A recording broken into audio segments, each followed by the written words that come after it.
45 seconds. Sounds about right. By the way, quick math, 130 points Note had more. Okay. Fantasy-wise. That's what I would have thought. That's an entire match. So, we're live. We are live. Hello, everyone, and welcome back to Heroes Never Die, your one-stop spot for all things Overwatch. I am your host, Emily Drunk, and tonight on episode 154, we'll be discussing the latest in Overwatch esports, see what's buzzing in this week's hot community topics, preview Overwatch League Stage 2, Week 1, and so much more. Before we can get into the news and introduce you to my co-host, I just want to take a moment to thank everyone who is hanging out with us live tonight on Twitch for our live show, and of course, thank all of our repeat listeners out there. So joining me tonight, as always, is my co-host, Edinar. And Ed, you know, it's been a pretty hectic news a couple of days, at least with the last, 36 hours. We've had some major shakeups in the competitive scene, whether it's roster trades, coach departures, retirements, all of that good stuff. We've had a little bit of time to kind of digest everything that's been thrown our way, but it is definitely a lot to take in. But looking back at the week that was without Overwatch League, how's this past week been treating you? It's been good, you know, like you said, no Overwatch League, so that means I can actually get stuff done and do other stuff on the weekends. So it was a lot of, prepping, planning, actually playing Overwatch, which is something I hadn't been doing because I've been watching Overwatch. And then, it's just kind of getting everything. This is a crazy month and a crazy nerd month. So you have this weekend is WrestleMania. Next week is Star Wars Celebration, which they'll be releasing the Star Wars trailer. They just released the Joker trailer today, which watch it. Just watch it. It was amazing. Let's see. We have Game of Thrones. We have, I don't know, the biggest movie of our lifetime coming out in Endgame. Let's see what else. Shazam came out.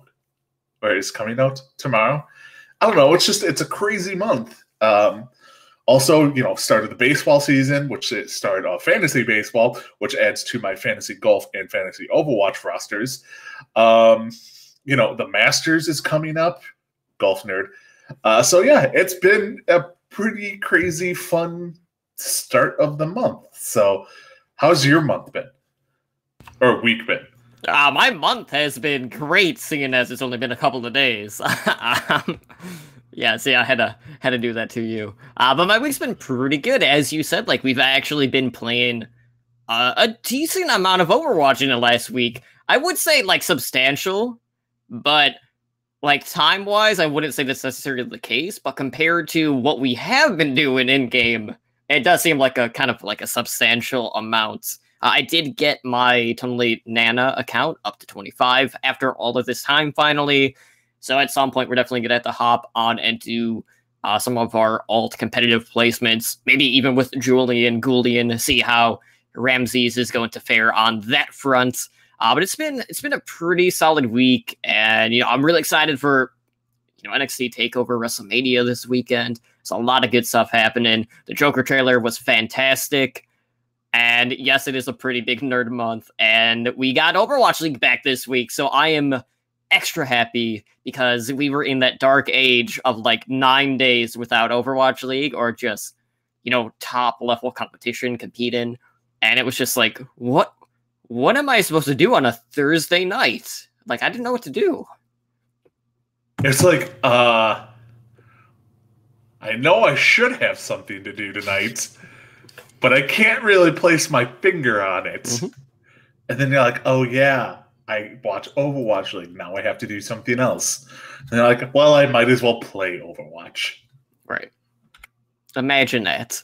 But anyways, let's go ahead and jump into the news. So to start things off, because it is early April, we did have April Fool's Day back here on Monday.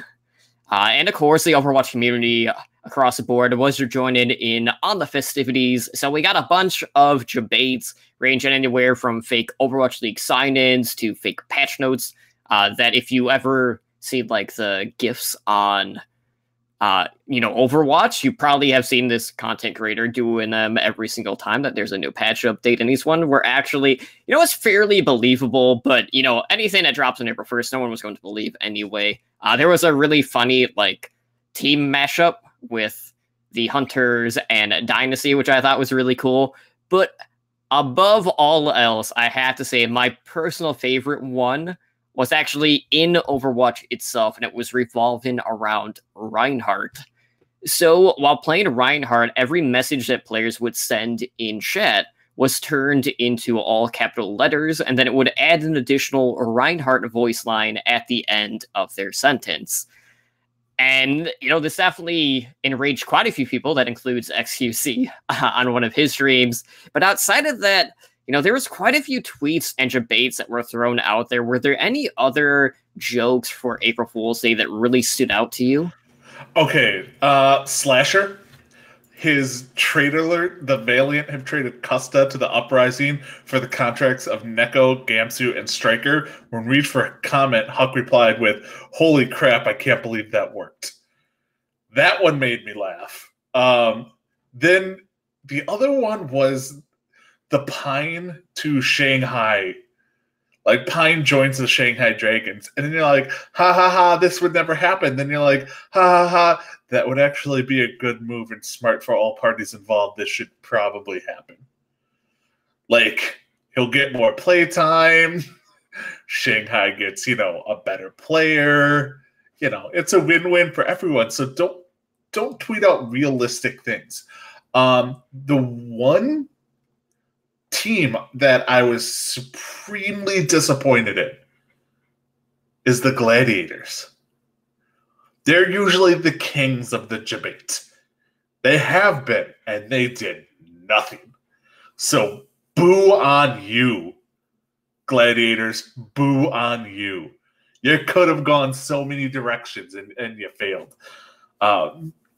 Also, the Defran one, when Defran was like, April Fools, like, are we moving to a new home? Defran didn't tweet this, but like Atlanta did, where it was just Defran with a mustache, and it was now featuring, I think it was Fafran. That is something I could actually see them doing. Like, he sends out a retirement notice in preparation for an April Fool's joke, and then he stays with the team. That sounds like something they would do, but alas, that was not viable. But yeah, it was a good one. Blizzard as a whole, kind of You can do better, Blizzard. You have done better. Like, I missed Big Head mode and Heroes of the Storm. That was always fun. The World of Warcraft Bard class announcement was probably my favorite. Yes. Looking back. Yep. And just having Reinhardt say in chat, like, in all caps, like, you could do better. Like, you could do something like, and I don't know how easy or how hard it would have been, but like, you select a hero, but like, you get the same abilities, but you appear to be, oh no, wait, that's screw with gameplay too much. Like, you choose Mercy, but like, you look like Anna, but you have Mercy's abilities. That would be or they would just like invert controls for everyone. Like, you go into quick play and unbind everyone's W. Every time you get near the payload, you actually take damage. Mm-hmm. Something like that, or auto lock everyone into Torbjorn hammers only. All Torbjorn hammer matches. Mm-hmm. That would have been classic. Like it? Yeah. They should hire me. Only for like a day contract. Yeah. Let's get all the ideas out of Ed. For the breaks. Yep. Get all the ideas out of Ed, then kick him to the curb. Dang it. I should have signed a long one. Well, anyways, the next thing we're going to talk about was not a debate, and that is that we have a new Lucio statue that is up on the Blizzard Gear store, and it is available to pre-order today. So the statue stands at 10 inches tall with a $175 price tag. So with Lucio added to the collection, that brings the total amount of Overwatch heroes that have statues up to 9 heroes.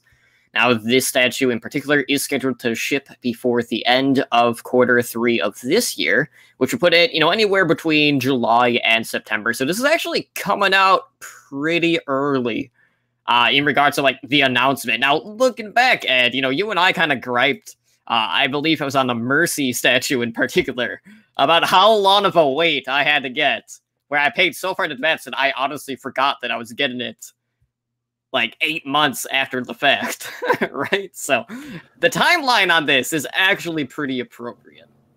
Yeah, it is pretty appropriate. But like, what is their definition of a few months? Mm-hmm. Like, right. We all know Blizzard soon, mm-hmm. TM.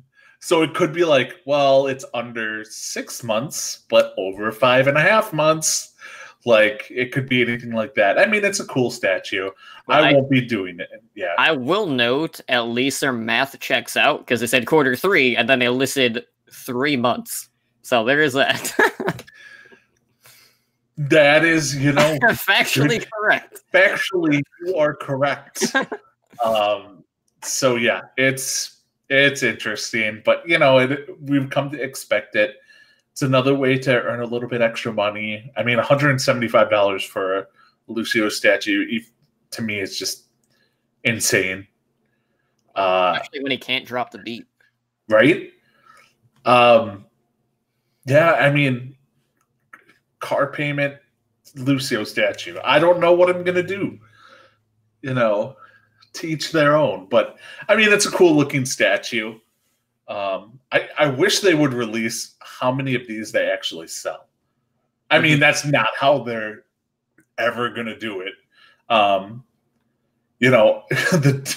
Doomfist one, wasn't the Doomfist one like $450? I mean, some that were like $375, like something crazy. And even if they don't give us like exact numbers, at least give us like which one's the most popular, the most sold one. Yeah, or you can even do it's like we only have 500 available while orders last type of thing, and then people can find out how quickly they sell. That kind of thing. But it's all money in Blizzard's pocket for them to fire more people. Oof. Had to get that. Had to too soon. Had to get that dig in there.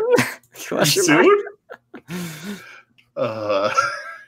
Had to. I had an opening. I had to take it. Well, see, like I find it very peculiar though that they always release this stuff like right after they release like a wave of like cheaper products. So they're trying to like offset, their gains here. So they're trying to get like that bigger ticket item going. Like, well, if you buy this $9.99 one, you should look to your right. We have a $175 one. Yeah, there's gonna be someone that is just looking at like searching by new. And it's going to have, like, all the player icon stuff. And they're going to get, like, I don't know, like a water bottle. Or, like, the candle set. And they're just going to scroll and then accidentally click on a Lucio statue. And then they're going to end up paying, like, $190.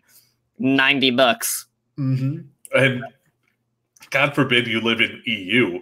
And you order this. And you're probably paying, like, $275 with shipping. For something that you'll get in 6 months. Sorry, 3 to 6 months. Sometime in Q3. They still have to, October 1st to get it to you. You get to pick it up if you show up at BlizzCon. How about that? That's just less room for you to buy other stuff, though. I don't think you want to do that. Oh, yeah. I'm going to have to check luggage when I go out there. Dang it. All right. Fair enough. All right. Well, moving on, we do have a new hero added to the competitive ladder, that being none other than Baptiste, who has entered the competitive mode as of April 2nd, which was Tuesday of this week, which was yesterday, because we record on Wednesdays. So he has become available after being released 2 weeks ago. So again, like this is a normal like waiting period for people to get accustomed to the new hero, try him out, see what works, see what doesn't work, try to make sense of Immortality Field, which is one of the hardest abilities to actually use in the game for some people. So it's like really bad at like high and low levels at times. So I don't know what the heck's going on with that, but it seems like a lot of people are struggling with that. But looking at Baptiste, now that we have had a little bit more time to experiment with him, have any of your thoughts changed about his actual toolkit, or maybe the comps that you were building around him as a character? Well, all right, I've changed a little bit on him. I think I saw the best analysis on his immortality field today on Twitter, and I'm sorry, I cannot remember who said it, but they're like, Baptiste immortality field gets a lot of hype, but at high end, it's not that useful because they're coordinated enough to destroy it. And at low ends, the player base just isn't smart enough to get inside of it. I'm pretty sure that was Jaw. That was Jaw? Watchpoint Radio, yeah, I'm pretty sure. And that puts it perfectly. Like, yeah, you put it in like a low level, people are going to be like, well, I don't know what to do. I'm going to stand in it, then I'm going to stand outside of it. Is it healing me? So the immortality field is super good. I like it. The healing grenade is actually super powerful. I've learned, like, it was iffy at first, but I actually really enjoy using it. I think me and you had a match yesterday. We were on Junkertown, and you were Reaper, and you had your ult, and you went in against 4 tanks. Now, granted, it didn't work, but like you went in at Death Blossom against 4 tanks, all shooting at you, trying to kill you, and I was able to like heal you through all of that, and you lived through your ult, and even for a little bit after that. So did all of the tanks. But so did all the tanks. But like, it's just like the amount of grouped up healing that can do is ridiculous. I still need to get used to the left click, the actual attack.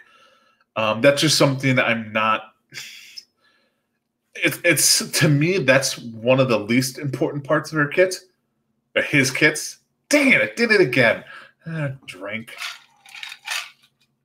All right.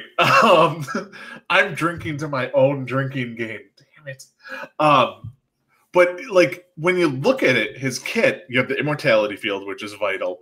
You have the ultimate, which is awesome, but also used so improperly. It just is. Like, people like think that if the amount of times I see people who are like, if I walk through it, I get the bonus. No, you can't walk through it and shoot.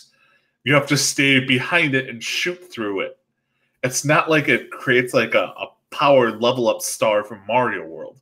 Like, that is not what happens in this. So you stand behind it, you shoot through it. That's how it is effective. And then his L shift, the AoE heal. Like, those are the 3 most important things. So his actual damage output is something that could put him over the top. I don't know if we'll see him in competitive, like, Overwatch League play. Maybe in bunker fights. I'm hearing that bunker on certain maps in Overwatch League scrims right now is actually very, very good because of Baptiste. And then you have your Orisa, you have your Bastion, and it's hard for them to penetrate. So who knows what's going to go on there, but I think Baptiste is overall a very, very balanced character. It's one of the best balanced new characters we've had in the game. Because Baptiste is not overpowered. He has strong abilities, but he has strong weaknesses.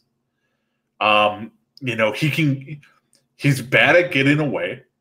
Like, he has that jump, but you have to prime that, and like, you have to take time to do that. It's not an instant thing.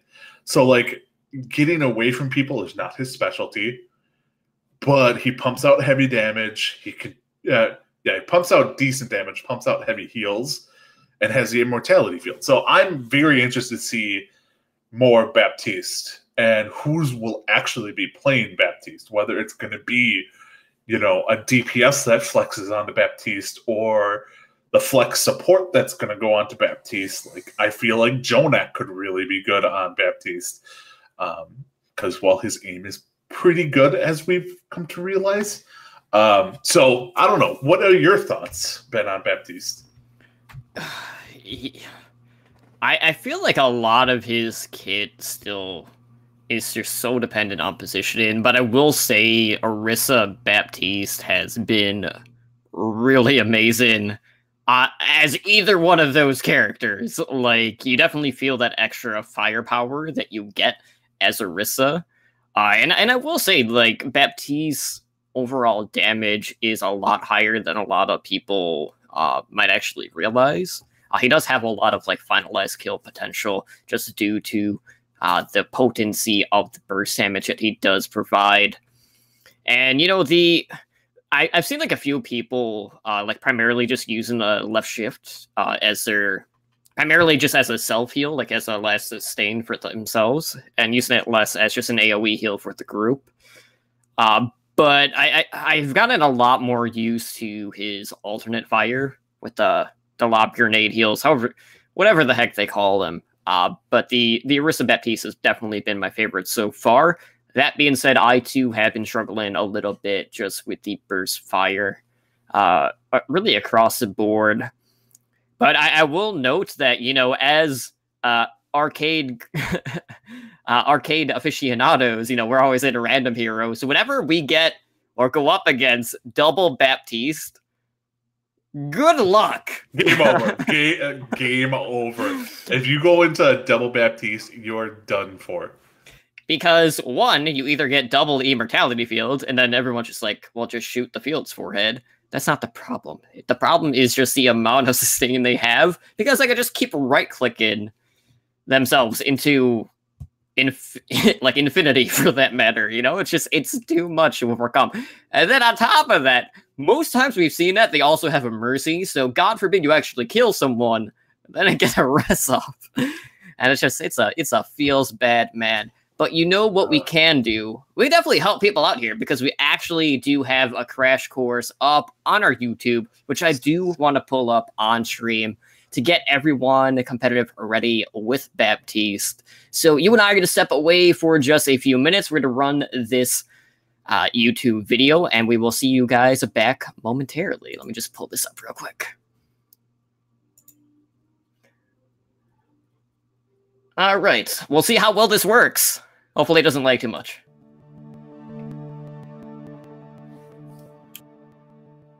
Welcome to Overwatch League Network's Comp Crash Course for Baptiste. I'm your host, Spider, and I'm here to drop the knowledge bomb on you. So now that we've gotten our hands on Baptiste a little more, and a better environment to play and test him in, we have a much better idea of how his kit should be used and the best places to do so. We'll start with some tips for his basic kit that you may or may not know about, go into what compositions he works well with, and not so much, and then round it off with a quick rundown of how he stacks up against other heroes. Does that sound good to you? Well, let's get the normal YouTube stuff out of the way first. Be sure to like and subscribe, as well as drop a comment below with any tips you've come across while playing Baptiste. Alright, with that out of the way, let's dig into Baptiste's kit a little more. While we did touch on the basics in our Baptiste in under 4 minutes video, I'll give you a few more specific tips here. First up, we have Baptiste's gun, the Biotic Launcher. It has 2 modes of fire, and it works best if you weave these two together, alternating healing and damage. For healing mobile heroes, it's easier and more consistent to aim for the objects near the heroes rather than the heroes themselves. The splash is forgiving enough that you should be okay. And wrapping it up, for his primary fire, aim slightly below the neck to let the recoil do the work for you. This generally secures 1 body shot and 2 headshots. Next up, we have his regenerative burst ability, a heal over time that lasts 5 seconds. The biggest tip I have, and I'm going to stress this again, this is an on-activation ability. Do not let the Lucio-like aura ring fool you. Everyone must be in its radius when you press the button to receive the effect. The other tip is save this for yourself, especially when you're in a solo queue environment. You can't really rely on the other healer, if you even have one, to heal you, so it's okay to be a little greedy with it. Up next, we have Baptiste's Exo Boots, or his main mobility tool. Make constant use of them to take the high ground, where it's much easier to heal and use Baptiste's immortality field while looking down on the action.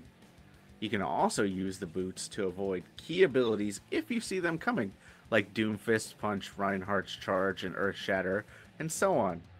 Finally, and this helps with the last point, but you can crouch and pre-ready them if you need them. The charge sticks around for about 2 or 3 seconds after you've stopped crouching, so make good use of that. Okay, on to the big one, the one you've all been waiting for, the Immortality Field, Baptiste's core ability. The usage of this ability is what's going to make or break you as a good Baptiste. Honestly, the best advice I can give you as to when to use it is, in general, you should use it rather than lose it. There are a few exceptions, of course, but really in most ranks, it's safer to use it than risk losing someone. Next is positioning of the drone itself. Try to put it out of enemy line of sight whenever possible. This makes it harder to destroy and gives your team a huge advantage. Try doing this when you see 2 Widowmakers dueling. It really gives yours the advantage. Finally, the drone follows the same arc as your heal grenade. So, if you want to know exactly where the drone's going to fall, toss out a secondary fire first. Oh, and it bounces off of walls too, so you can use that if you need. And rounding out the skill wrap-up is Baptiste's ultimate, Amplification Field. Like other amp skills, it works best when you pair it with another ultimate. Tac Visor, High Noon, and Whole Hog all combo well with it. But some heroes, like Ana, Orisa, Ashe, Hanzo, and Widowmaker, to name a few, work well with it anytime. Just let them know, and they'll generally come running when you're about to place it. Speaking of placing it, place the ultimate near an area where you have enough room to dance back and forth through, not right on the edge. This way, it gives you a little bit more defensive positioning in case you get dove on. Finally, it's okay to use the ult just for yourself if you feel like you need a little extra healing power. It can be a strong tool to save someone, and you get it back pretty quickly. Alright, now that you know how to use him, when should you use him? Well, Baptiste works well in a lot of comps, but he really excels in Orisa-based bunker comps, especially on defense. Building around the Orisa, adding in a Junkrat, Widow, or Bastion, coupled with a Mercy, can make it impressively hard for some less mobile comps to break through choke points. He also works well with Rein-based ground comps, such as Reinhardt, Zarya, 76, and Ana. Play a little back from your team here so you can keep an eye on the Ana. There are other comps he can work well with, but these are the 2 that I had the best success with. Some compositions you want to avoid playing Baptiste in are dive comps and double sniper comps. Both of these compositions are too spread out to take full advantage of Baptiste's healing style and immortality field. If you do play him in one of these comps, be sure you're aiming for the geometry near the heroes and not the heroes themselves, like I mentioned earlier. This will lessen the headache of trying to heal that hyper Genji who's jumping around spamming I need healing. For double sniper, he can work well, just be careful of where you position. This actually goes for dive too, but in double sniper comps, I had more success playing near the Widowmaker unless she plays super behind or super aggressive. Whew! Finally into the home stretch. Let's talk about some matchups with other heroes, focusing on some of the more notable ones. This is a list more so of whose life you'll make difficult and who will make your life difficult. First up, let's talk about who you favor in matchups, or at least who you can make miserable as Baptiste. Tracer, Junkrat, and Zarya all stand out since you can use your immortality field to negate their ultimates. For Brig and Rein, you can abuse the high ground via your Exo Boots to make sure that they can't get to you. And for Sim, Mercy, and Zen, well, you kinda win out just through smart positioning and primary fire alone, though keep an eye on Zen at the longer ranges. And on the flip side, your least favorable matchups, watch out for Roadhog and Hammond for their ability to remove people from your immortality field. Widowmaker has an advantage in the long range and keeps you off limits from the high ground, so keep sightlines in mind when playing against one. Soldier 76 kinda shares this trait, but in the mid-range. Diva makes life especially difficult because she can eat your damage and your heals and can test you off the high ground. Sombra can hack your immortality field, making it useless, so stay on your toes. But above all, it's Doomfist. Doomfist is your biggest counter. He can knock players out of the immortality field, but he can also dive and kill you before you can react if you don't see him coming. Finally, I threw Reaper in there since his upcoming changes will mean he'll have an easier time to contest you on the high ground. Plus, Immortality Field won't save people from Death Blossom. It just kills the drone and then everyone else. Most other heroes fall somewhere in the neutral zone, but a couple of quick tips for a few of them. For Hanzo matchups, keep an eye on his Storm Arrow cooldown as it can quickly destroy your drone. Genji can hit players and your drone in a single slash of his sword and destroy the drone in two, so keep this in mind. Pharah and Lucio can boot people out of the immortality drone, but you can generally scare them off with some primary fire. Finally, keep positioning in the front of your mind when facing a Mei. She can easily freeze a few people huddled around your drone and keep them locked down until it ends. Well, my young students, I hope this will help you hit the ground running in comp with Baptiste when he goes live. We'll see you next time. Au revoir.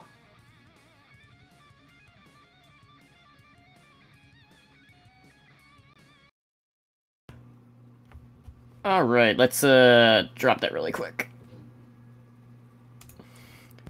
All right, so that is our crash course that was uploaded earlier today from our good buddy Spider over on Overwatch League Network, incorporating some new things into our videos. And I know he's been working a lot on those videos, so be sure to go check out our YouTube if you haven't already.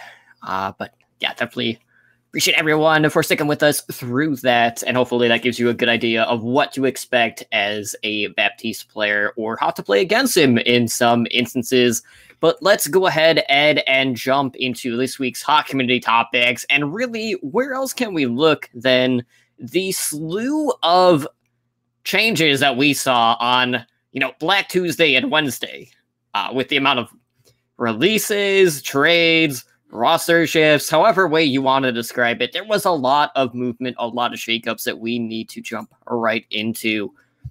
So first up, we're going to be taking a look at the Paris Eternal, who have saw Damon stepping down as their head coach. Well, I'll say stepping down, that's a polite way of saying parted ways, or, let go. Probably the case after their slow descent into madness and mediocrity, if I'm putting it politely. But Damon had joined the Paris Eternal alongside Soon when the Valiant duo was sent over to Paris Eternal. Now, with the Valiant, he had served as the assistant coach during the 2018 season before he served as the Eternal's first head coach. Now, looking back, Paris finished stage 1 with a 3-4 record after a 2-0 start. And earlier today, we got a follow-up to this. So the question was, well, who is going to be taking up the mantle with that head coach role on that team? It will be none other than Feifei, serving as the team's new head coach. So he had served as their player development coach during stage 1. And looking back, his tenure does include a stint as the head coach of one of the very big EU Contenders teams in Eagle Gaming, who had won Season 2 of Contenders Europe this past year. He'd also worked with the French Overwatch League broadcast as well as an analyst and a caster. And of course, being from EU region and especially on Eagle Gaming, there's a lot of prominence when it comes to the 3-3 meta. And if there's no sort of shifts or, we got to see a little bit more of the same of what we saw in stage 1, at least they will still have that going for them. But talking about how Eternal finished, they're looking at 16th place following stage 1. And they kind of slowly lost a lot of the momentum that they built early on in the stage. And they are opening up their stage 2 against the Guangzhou Charge this Thursday, which is tomorrow. So taking a look at this, this was kind of like a case of inconsistencies with Paris Eternal. A lot of times when someone's let go, they like to keep things in-house when it comes to movement, which was the case with the promotion there. But when you look at some of the teams out there, were you more surprised by Paris making this adjustment at that head coach role, knowing that at least record-wise, maybe not math record-wise, they're still like in the clump of a lot of the team parity. They're kind of in the middle of the pack. They were middle of the pack in record only. If you watch them play, in the second half of stage one, they were not in the middle half of the teams. They were a team in disarray. They constantly were changing who their Zarya was. They're not sticking to team comp. And they're rotating between Soon and Shadowburn like it's freaking Tic Tacs in their mouth. It's like, oh, new map, new Tic Tac. Okay, let's put in someone new. They had no consistency whatsoever. And consistency to me screams the coaches don't know what decision to make. Like the head coach in this instance. I think that inconsistency and the overall just crap gameplay is what led to, them parting ways and Fifi, Beffy, whatever, the Fiefs. I'm just going to call him the Fief. And getting promoted. He was probably somebody that the teammates enjoy and because he got promoted over someone who has head coaching experience in Kai. Because if Kai is the assistant coach for Paris Eternal, he got promoted above Kai. To me, that screams the players love him, they like him, they respect him. He's got some good ideas. So this is probably very, very good move for the Paris Eternal. Kind of realizing now that they probably had the wrong coach for their team. And then their new coach is going to be more decisive. And hopefully, because honestly, what they put out for us was trash. It was bad. They were supposed to be the GOATS team. And they showed that in the first two matches they played and then did nothing after that. It was just bad. All around bad. Yeah, those Zarya stats, whether it was Soon or Shadowburn, were definitely not pretty on either side of the coin. And I will note, yes, Kai is on, this coaching staff, but they didn't want to have the stench of having that Texas flair on the coaching staff be the head coach of an EU team. They wanted to keep it, within the EU is what it looked like. So there is that. But next up, we also had some changes for the Dallas Fuel, who also saw Coco stepping down as one of the Dallas Fuel's assistant coaches. And really, this was all due to the amount of stress that was on Coco, just wearing him down over the past year and a half. So he's returning back home to Sweden. And this is someone that's had a very major part of the competitive scene ever since the game's inception. He was part of the original Envious roster alongside fellow Fuel members Taimu and Mickey. And, stepping in to fill an assistant coach role is the former head coach of Paris Eternal, who we literally just talked about, Damon. So Damon is stepping in, and he's going to be in charge of Dallas Fuel's tank line, which, spoilers, is going to be looking a little bit different, which we'll get into later. But he's going to be reunited with some players from the France World Cup team from this last year in AKM and Unco. And of course, Damon had served as France's head coach there. And kind of taking a look back at stage one for the Fuel, you had the Fuel open up their state. You had the Fuel, they finished 4-3, right? They did not have a positive map differential, which was eventually kind of their undoing. It was the reason why they didn't make the stage playoffs. So only 4-3 team not to make the playoffs, which is definitely kind of a feels bad man moment. But looking ahead, they have a bye week this week. So they have a little bit of extra time to kind of figure things out, and they actually open up their stage against Toronto Defiant on April 13th. So there's a little bit of time for them to kind of get their feet underneath them, sort out Damon's role on the team, get him integrated into this new tank lineup, which we'll be talking about. But it's really bittersweet to see another one of the envious OGs take a step down from Dallas. Yeah, I mean, Coco, I mean, he took a step down, last September? I want to say somewhere around that. He stepped away as an actual player to the assistant coach ranks because I think he saw the writing on the wall that his actual pro playing career was over. And he was going to try and make it as a coach to continue being a part of the Overwatch League. And it just wasn't working out. And the stress was probably not there. He'll probably go back to streaming because he was a fairly popular streamer back in the day. Yes, it does suck that another OG envious player is gone. But I think as bad as it sounds, the OG envious players are not Overwatch League players. Truly, they're not anymore. It's like they took the Overwatch, pro Overwatch scene and raised it to a new level. But when Overwatch took that next step as a game, they had already passed their prime. And you saw that. You saw that with Taimu. Taimu's on the bench. You saw Mickey, Coco, Siegel retired. God, who else was on the original team? Tavik was for a very short time, wasn't he? When he was a free agent. But now Coco's gone, and it's just, I don't know. It's good for Coco getting out of there. It seemed like it was a very hard decision for him, which makes me think it might not have been his decision. Knowing who was going to come replace him, because it's a great get for Dallas to get Damon as an assistant coach. Your number 3 coach. You have, Arrow, Jane, Damon as your coaching staff.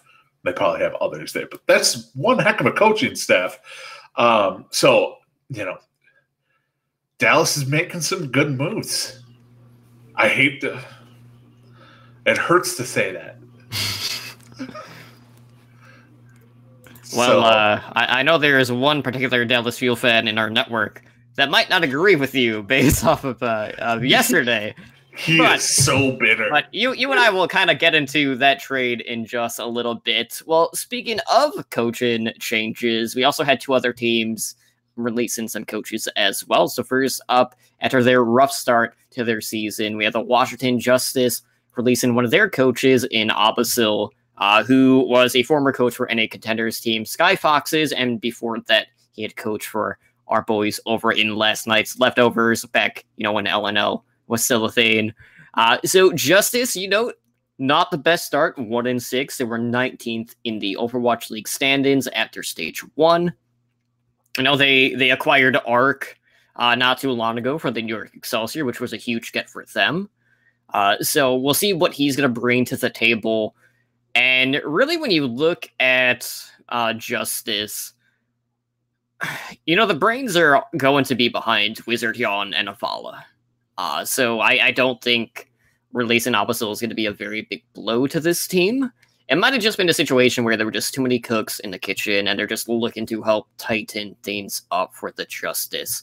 Now, that being said, kind of circling back to Arc real quick, I know Fozix did kind of send out a tweet earlier saying, yeah, he's going to focus more on his streaming and he's going to be back home in, I think it was Pennsylvania for a little bit. And, you and I were basically talking about, okay, Arc's coming in. He's probably just going to take over this main support role on this team. So this is going to be a completely different looking Justice team having Arc on this roster moving forward. And hopefully this is going to condense things a little bit for them and they'll pick up some momentum. So when you look at the Justice, as stage 1 kind of progressed, they did start to look a little bit better.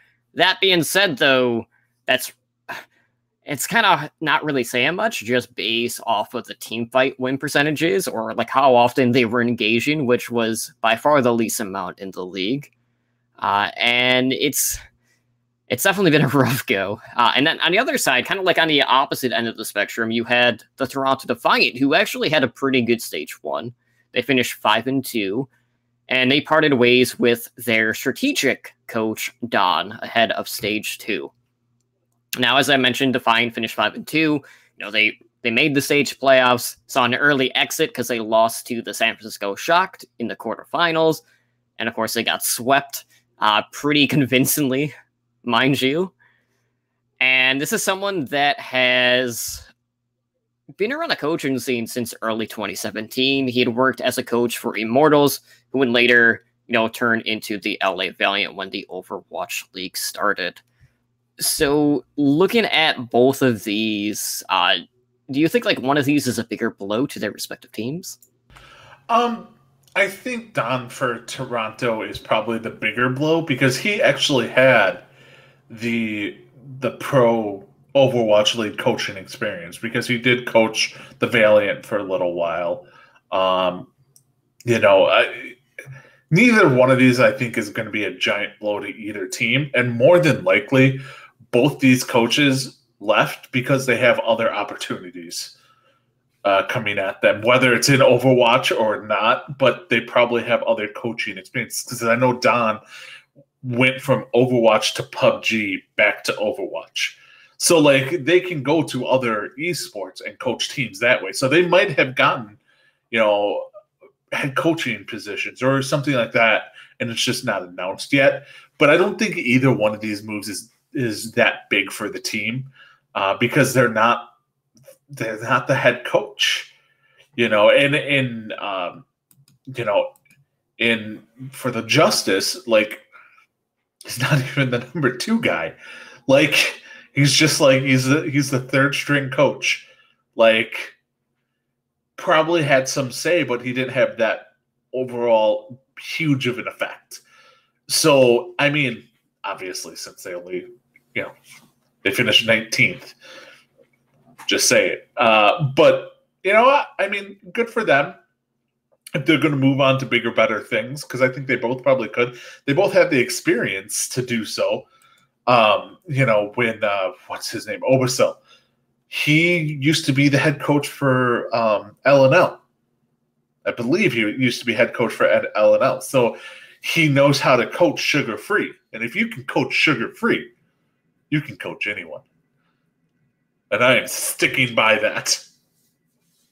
So, hopefully they find jobs elsewhere. I'm sure they will. Not any Overwatch League teams being announced next year. Bitter. Still bitter. With that being said, there is something else that I'm very bitter about, which we'll get into here as we talk about one aspect of a trade. Now, this has nothing to do with actual trade in itself, but now there's a couple other reports about, one of the trades that fell through that was kind of related to one of the teams in question here. So let's talk about the big trade that happened that is kind of send shockwaves through the Overwatch League. And you have a lot of people saying good things about this, and you have people that are just confused by this move. So Boston Uprising have in fact traded one of their tank players. No, it's not Fusions, because 1, that deal fell through. 2, it left poor Askin a broken mess, and thank you to LA Valiant for that. And I'll post the article so people can look into that later. But the Valiant with this deal falling apart looks so bad. Oh my god! I lost so much respect for the Valiant. If what they are within context, if what the article says actually happened, which is very plausible, screw you. Honestly, you don't these kids are working to play in the Overwatch League, and when both teams have informed you that you are going to be coming to the Overwatch League, this trade is done. The academy team signs your replacement.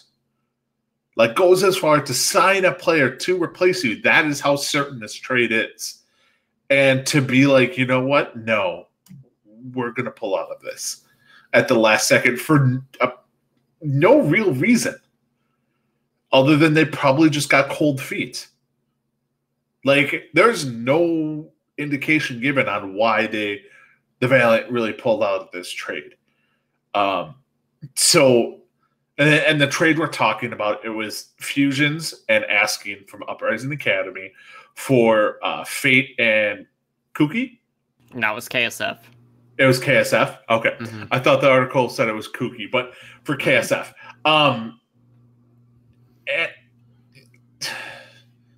It's a smart trade for both teams. Like, it's not a bad trade. It just really isn't. Like, it was actually a very good trade, and I have no idea why. And a lot of it comes down to what they indicated was the contract and the Valiant misleading Boston in regards to how much was due to KSF and everything like that. But KSF and his agent, even according to the articles, reworked the contract and were signing a new one with Boston to fit Boston's cheap ass contracts. Like, essentially, that's what it was. Is, Boston was trying to get cheap contracts, and it's just their MO. It's what everyone knows about them. So, yeah, I just asking you brought a kid up to the highest level, and then just kick him in the nuts. Yeah, be like, haha. It's like when you get to the top of a roller coaster, and the person up there, like, there's a worker up there who just flips you off and says, psych, and then you go back down the roller coaster on the reverse. Like, haha, you thought you were going down the roller coaster, but screw you, you're going back to start. Like, yeah, I was not happy. I honestly think a better analogy there, even using the roller coaster though, is to have like something in like set in the dark, like Space Mountain, but then have like an unfinished track, right? That to me is what it felt like, and then you just run it. But anyways, enough. Like, the Valiant, like, that was really shady, 100%. But let's talk about the trade that actually did happen that involved Boston Uprising. So no, they did not move Fusions. They actually moved Note out of Boston and sent him over to Dallas Fuel in exchange for RCK. Now, what is this going to mean for both of these teams? So you have Note, who was a part of Boston Uprising's roster since the inaugural season, one of the OGs on that team. Now it's only like Kelix on that team from season 1. And you have Note, who has probably been one of the more consistent divas across the board. One of the better divas in the West, for sure. You can definitely argue he's probably top 3 West, maybe even top 5, 6 across the world. And when you look at RCK, it does give a little bit more flexibility for Boston, who still really don't have a deep DPS core. But, it also gives them the ability to run Sombra. And I will say, like, the biggest thing for me when I looked at this was just knowing that, one, on the Fuel side, you kind of get like that reunion between Jane and Note, who were both on the Team Canada World Cup team this last year. Boo! And then on, Boston Uprising, you get RCK, who plays a more aggressive diva style, which is going to be more fitting to the way that Fusions plays the game. So it just seems like a better fit overall. But that being said, kind of like weighing in on how they are as diva players, I think in that retrospect, Dallas Fuel got the better end of the deal. But it just depends on like what you value more. Do you value a level of consistency, or do you value that flexibility when it comes to that role? Yeah, see, and that's you nailed it right on the head there. Note is a better diva player. I haven't met anyone who's like, no, RCK is a better diva player. No, that's not the case. What you're losing in RCK is the flexibility to Sombra. Now, when you think about it, RCK going to Boston and offering, versatility is something they don't have. Because they just don't have the depth. They have 2 DPS players and 3 tanks and two of the tanks are main tanks. They don't have flexibility around everything. But you know what Dallas has a lot of?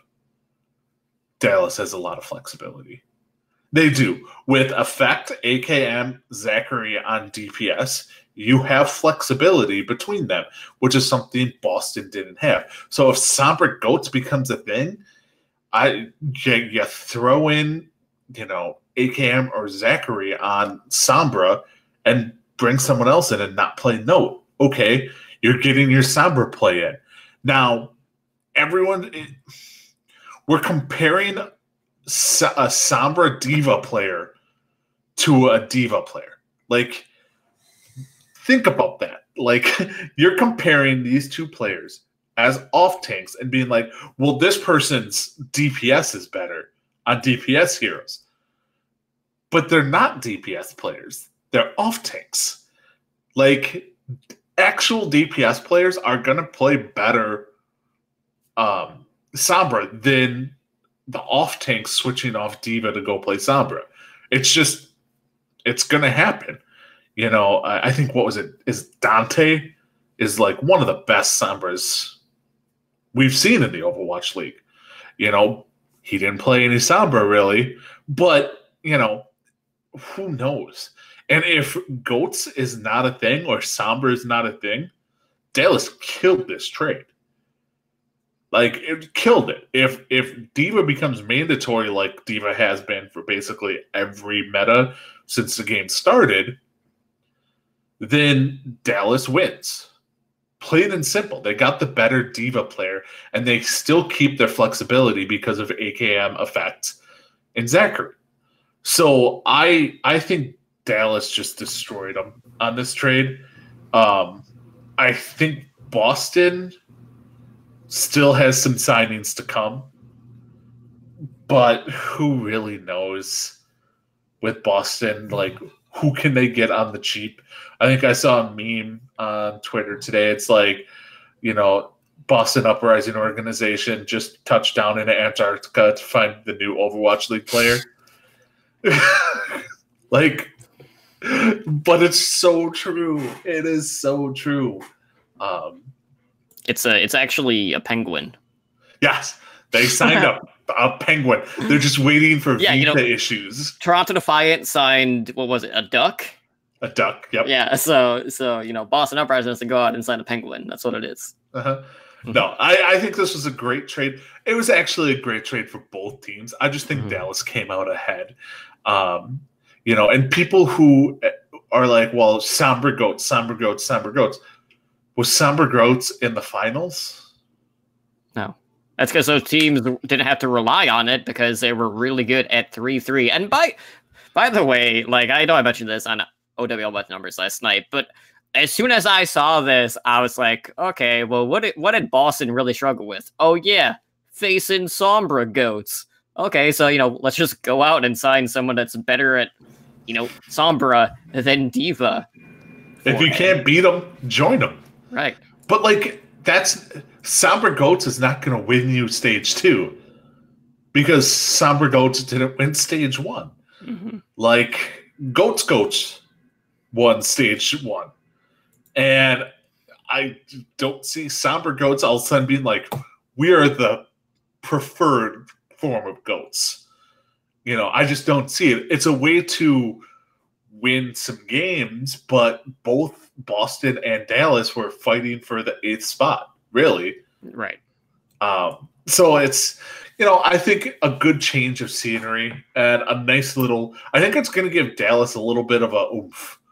In their roster and in their confidence, because now you're just like, okay, we got Note, who's probably top five Diva players in Overwatch League, I'd say.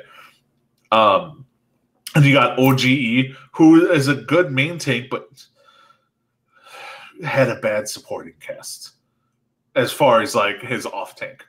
Because when RCK was on Diva, he was a liability on that team. So I don't know. It'll be interesting to see what they do. Yeah, well, taking a look at Boston, this was not the only move that they did make here in the last couple of days. They also went out and signed a new flex support player. So they signed Persia, who formerly played for Talon Esports in Contenders Pacific. So, another lesser represented region, which is, kind of the Boston Uprising MO from top to bottom, both Overwatch League level and at the Academy team level. So he's going to be joining the likes of Kelix, AimGod, and Alamon on the support line. And, looking back, Talon Esports, this is a team that secured first place in Contenders Pacific Season 2 of this last year. And as a flex support, he primarily has played Zenyatta and Moira, but he has flexed to Genji in the past as well. Now, Ed, I know after I saw this, like, both of these news articles hit, I was like, okay, Boston. Okay, these are typical Boston moves, right? They're trying to find someone that's in a lesser represented region, probably don't have to pay as much for this player. They're keeping the buy low, sell high mentality to this team. That wasn't a surprise. The part that really threw a wrench at me was the fact that you look at it, I'm like, okay, they traded for a new, off tank, okay. They signed a new flex support, okay. And let's see, they had Note, they had AimGod.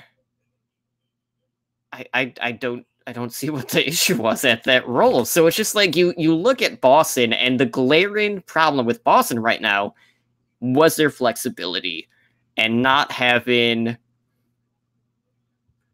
I'm not going to say more proven DPS because no one is actually playing DPS right now, but they haven't had DPS on this team, at least in this current season, that have Overwatch League experience on that role. So it is going to put a lot of pressure on Blase and Color Hex. Color Hex also did struggle mightily in Stage 1 on that Zarya role on Boston Uprising. So to me, the moves just kind of were just like, what are they thinking right now? They just didn't quite all add up to me, but I'm expecting some additional signings coming out of Boston Uprising, so I don't want to be too quick to jump the gun on them. So I'm expecting another move, but it's so hard to kind of see what the bigger picture is when we don't have all of the pieces in front of us right now. Yeah, and one thing, we even talked about this last season. Boston has a history of just signing a crap load of support players.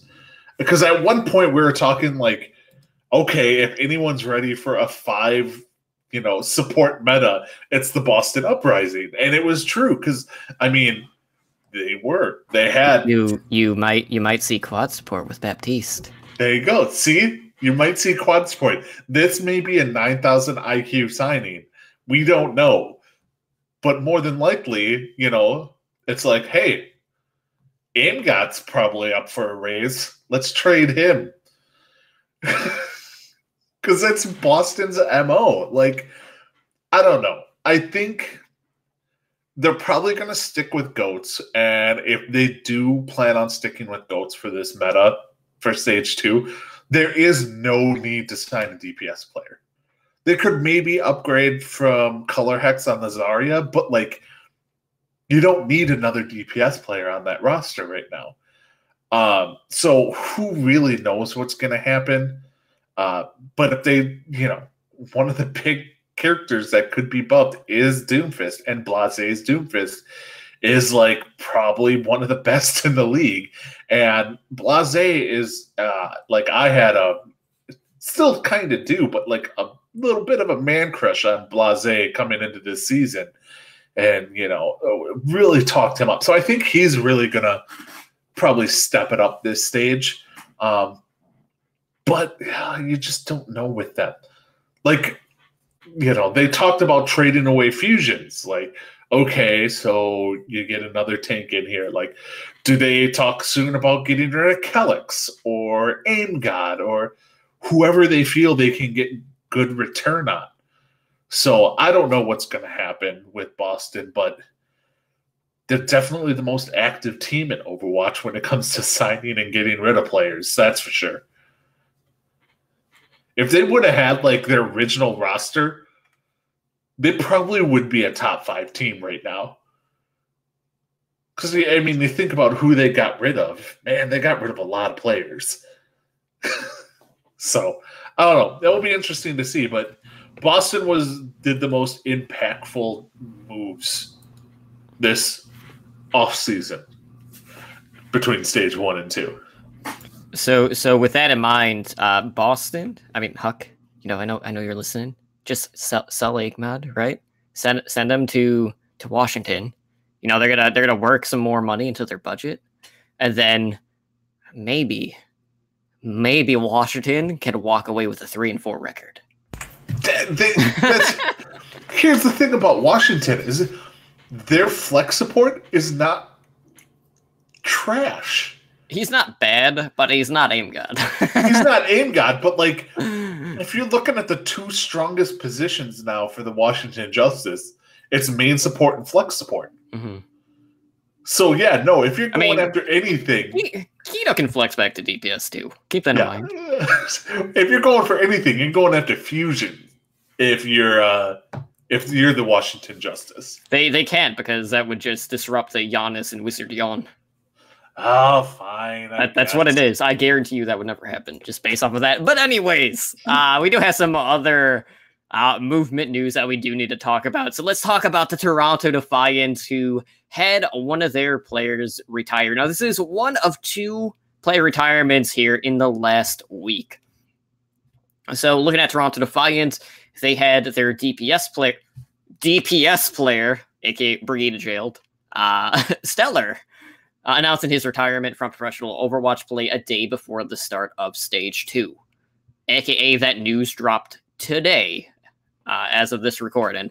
So Stellar played in every game for the Defiant in Stage 1, primarily, as I said, on Brigida. He did flex to like 2 other heroes, which was almost never. So, primarily, Brigida.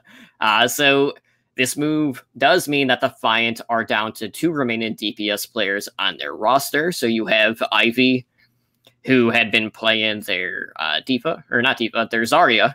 And then you have Asher, who has not been playing, who was on the LA Gladiators this past season. Now, looking at this, it's like, okay, Asher hasn't played at all this season. What's it going to mean for him? He's going to be kind of coming in cold. Like, how active has he been, actually screaming with the team? There's a lot of question marks around this. Is this going to be a sign that maybe Toronto is going to go out and maybe pick up a free agent? I know, like, I'm 37 recently had left Second Wind. He'd be a pretty good fit for this team. I would absolutely love. See, I love following contenders, Korea specifically. If they could go out and snag like someone like Doa from Element Mystic, that would be absolutely huge. But I don't know if that's going to be the case. But Toronto is going to need to make a sign-in to replace Stellar. You need someone to, I hate to say it, you need someone to be locked up in Brigida jail, assuming Brigida is still going to be prominent in this upcoming stage. But it does kind of put Toronto in a little bit of a bind just before the start of the stage. No, it totally does. You take someone out of the starting lineup and been like, hey, you're in Brig jail. Well, screw you. I'm going to retire. Now, one thing that if I'm to bet on anything is they're going to sign somebody. Because Overwatch League rules state they have to sign somebody. You cannot go into it's 8 players. That's all. You only have to have 8 by the start of the season, basically. They can fall below that. They can fall. Mm-hmm. What kind of stupid ass rule is that? Like, he probably told them he was going to retire like 2 weeks ago, and they just were like, "Well, we don't want to sign anybody, so we're gonna just wait to announce your retirement till after the start of Stage 2." Like, that's stupid. But either way, they still need to sign somebody. Like, you don't pull a Florida Mayhem. And if you get some depth on your roster. I don't think Asher is going to be the play there, but I can't think of anyone that really could be traded to them or they could sign away. Like, no one off the top of my head has, excess Brig South Korean players on their team, except maybe New York Excelsior. I don't know. They have like 7 DPS on that team. But I don't know. It sucks for Toronto. He wasn't the best Brig in Overwatch, but he was pretty good. And him and Ivy made a good DPS tandem. DPS tandems in stage 1 was Zarya Brigette. Like that was the duo. Or Chundu Hunters. Well, the Hunters are a whole new. They're on their own. That's a different can of worms. Yes, but like, they need to do something because right now their only backup is aid, and so if you need a tank or if you need a DPS, you're SOL. I mean, we've seen stranger things like tank players playing Lucio over Custa because he's too smart to play 3-3. Anything can happen. I'm not going to rule anything out in particular, but in regards to Stellar at that Brigitte role, he was fairly middle of the pack. I think it was like 10th or like 12th in a majority of the categories when you looked at the statistics, at least when I looked on the Omnic Meta Overwatch League site. Because, if you go on the Overwatch League site now, if you try to search for Stellar, he's not going to be there. He's already taken out of the database, so you can't go look that up there. But we'll see what Defiant decide to do, see if they make any other moves. But there is a team that has actually made quite a bit of moves. And this is kind of like a ripple effect due to something that happened earlier, which we'll be touching up on here in just a few moments. But Atlanta Reign, there's been a lot of stuff going on. So you did have a retirement, which we'll be talking about in a bit. And then you also have a couple of sign-ins. One of them is more at their academy level, which we'll talk about later. But let's talk about the actual main roster moves. So Reign went out and they picked up Fried from Gladiators Legion, which is obviously the LA Gladiators Academy team. And then they also picked up Baby Bay from the San Francisco Shock. Now, Fried started his career back in 2017. He was signed to Last Night's Leftovers before moving over to Second Wind in Contenders North America Season 3 this last year, and he is a tank player. So he's going to be serving as Atlanta's second off-tank alongside Daco. And then you also have Baby Bay joining Atlanta Reign, and this is someone that hasn't seen playtime yet, very similar to Asher in that sense. But he does give them a little bit additional firepower, and it does give them some additional hit scan specialization on this team, because Baby Bay does prioritize, McCree, Widow, 76. Very similar to Enlar, who is also on this team. Now, that being said, that DPS trio is now going to be Baby Bay, Airster, and Enlar.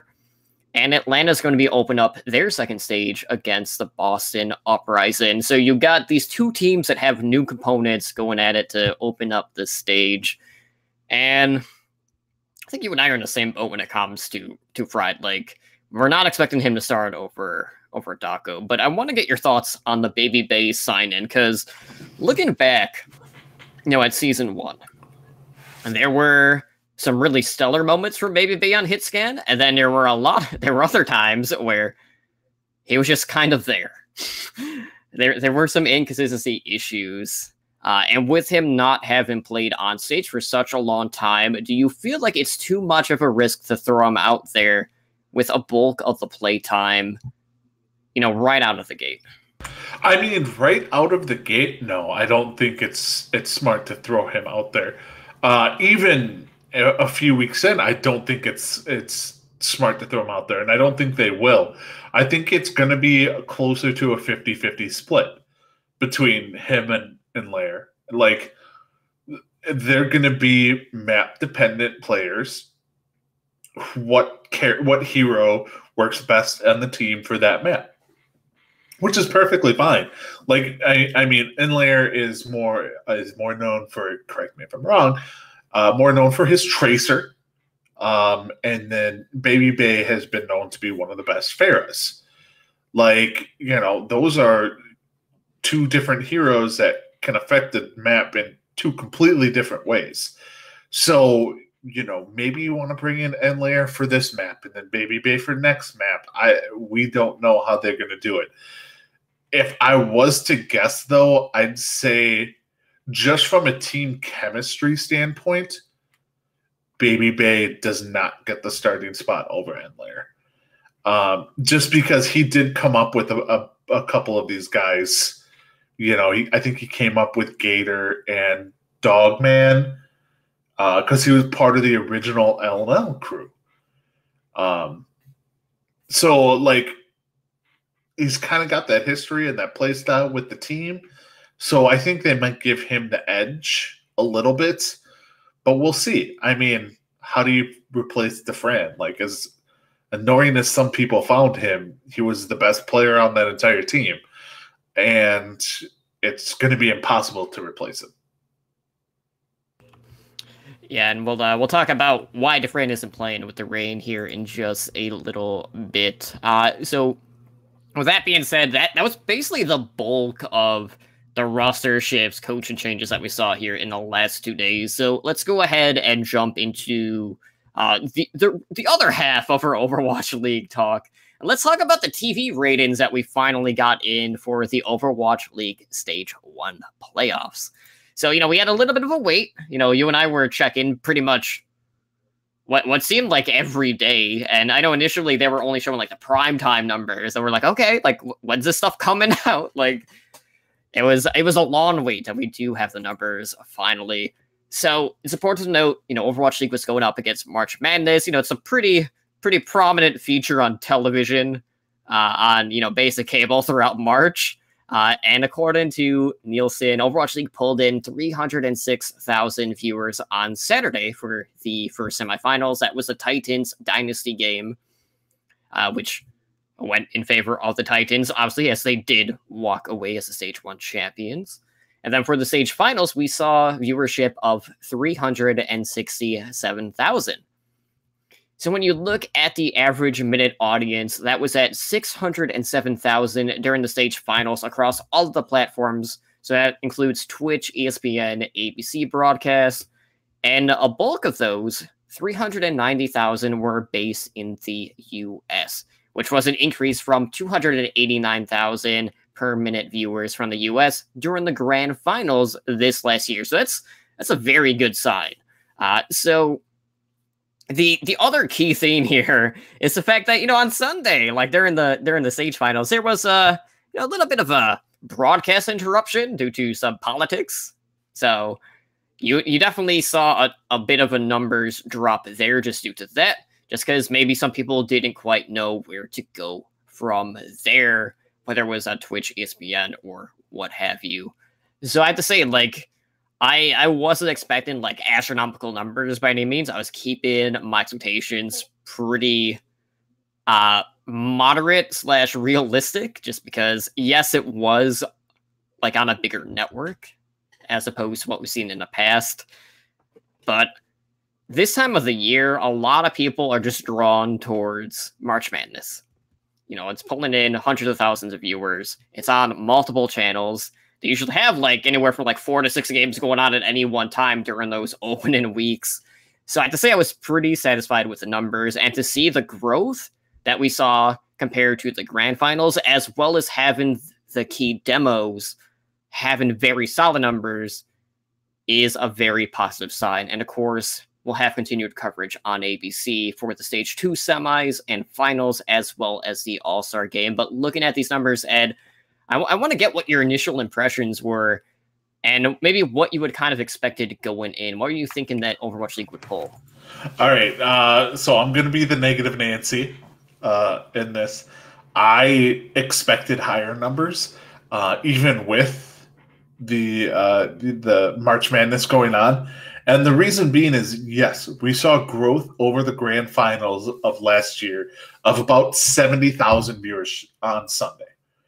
But taking into account that was on ESPN, which is you have to pay for, and this is free.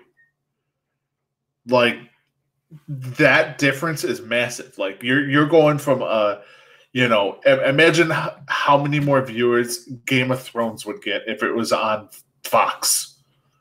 Like it just would, because people don't have to pay for it.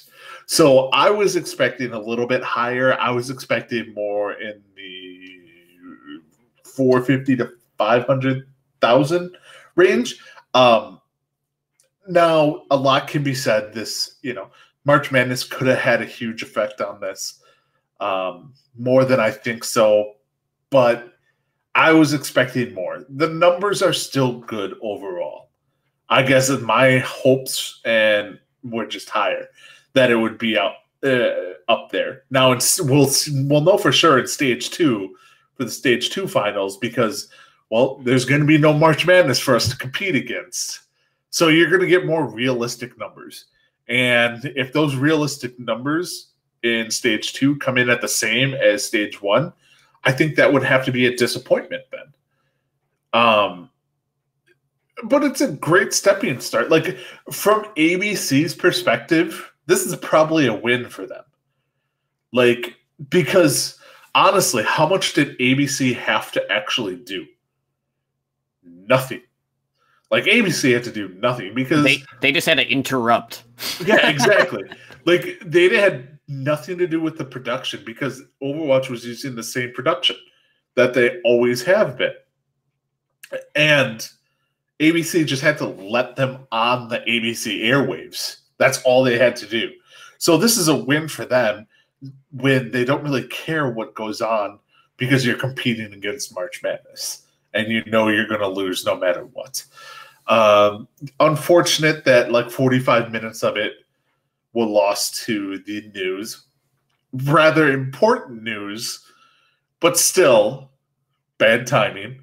So a lot of people probably switched off. I know you and Slambo talked about this on Monday.